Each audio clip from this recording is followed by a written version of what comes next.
മമ്മൂട്ടി വീണ്ടും അധോലോക നായകനാകും. പെട്ടെന്ന് നമ്മുടെ മുമ്പിലേക്ക് എത്തുന്ന സിനിമ സാമ്രാജ്യം പോലുള്ള ഗംഭീര സിനിമകളാണ്.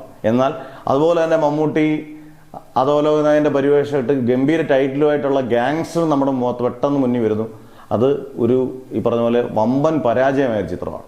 മമ്മൂട്ടി ആക്ഷൻ അല്ലെങ്കിൽ അധോലോക നായകനായിട്ട് എത്തുമ്പോൾ ഏറ്റവും വലിയ പ്രത്യേകത അദ്ദേഹത്തിന്റെ ലുക്ക് വൈസ് സ്റ്റൈലിഷ് ഗംഭീരമായിരിക്കും. അതൊരു വലിയ പോസിറ്റീവാണ്. അത്യാവശ്യം നല്ല സ്ക്രിപ്റ്റും ആണെങ്കിൽ നല്ല പോസിറ്റീവാണ്. ഈ സ്ക്രിപ്റ്റ് മോശമാണെങ്കിൽ ഗാങ്സ്റ്ററിലെ നല്ല അടിപൊളി മേക്കപ്പും നല്ല സ്റ്റൈലിഷ് ലുക്കായിരിക്കും. ഒരു ഗ്ലാസ്സും ഒക്കെ വെച്ചൊരു ഡോൺ ആണെന്ന് ഫീൽ ചെയ്യിക്കാൻ പ്രത്യേകിച്ച് അറിയിക്കേണ്ട ആവശ്യമൊന്നുമില്ല. ബാക്കിയുള്ള താരങ്ങളുടെ തൊട്ട് ഡോൺ ആണ്, ഇത് ഡോൺ ആണ് എന്ന് പറയുന്നത് ഡോണിന്റെ എല്ലാ രീതിയിലും പുള്ളി അത് മാനേഴ്സിനെ മാറ്റും. പുള്ളിയുടെ ഡയലോഗ് ഡെലിവറി ഒക്കെ അടിപൊളിയായിരിക്കും. അപ്പം നമ്മൾ അതിരാത്രം മുതലെടുത്തുകൊണ്ട് വന്നു കഴിഞ്ഞാൽ ഇങ്ങനെയുള്ള അധോലോക നായക മറുപടി എടുത്തുകൊണ്ട് കഴിഞ്ഞാൽ ഇദ്ദേഹത്തിന്റെ ഡയലോഗ് ഡെലിവറി ഒക്കെ നല്ല രസമാണ്.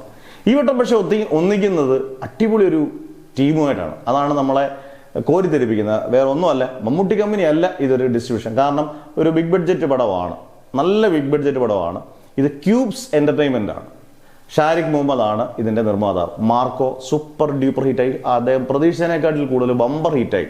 അതും പാൻ ഇന്ത്യൻ രീതിയിൽ അടിച്ചു കൊടുത്തു. ഈ കാട്ടാളൻ അടുത്ത പെപ്പയുടെ പടം ഏകദേശം ഷൂട്ടിംഗ് തീരാറായെന്നാണ് എനിക്ക് തോന്നുന്നത്. അടുത്ത വർഷം ആദ്യം റിലീസാണ്. അതിനുശേഷം ഈ സിനിമ തുടങ്ങും.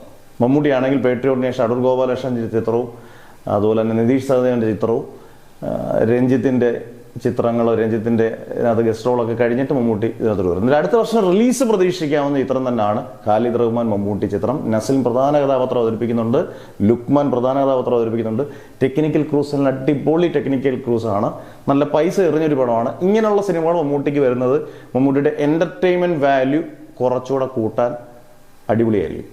ബലം ഗംഭീര ഒരു പടം പ്രതീക്ഷിക്കാം ഖാലിദ് റഹ്മാൻ മമ്മൂട്ടി ക്യൂബ്സ് എന്റർടൈൻമെന്റിന്റെ ഭാഗത്തുനിന്ന്.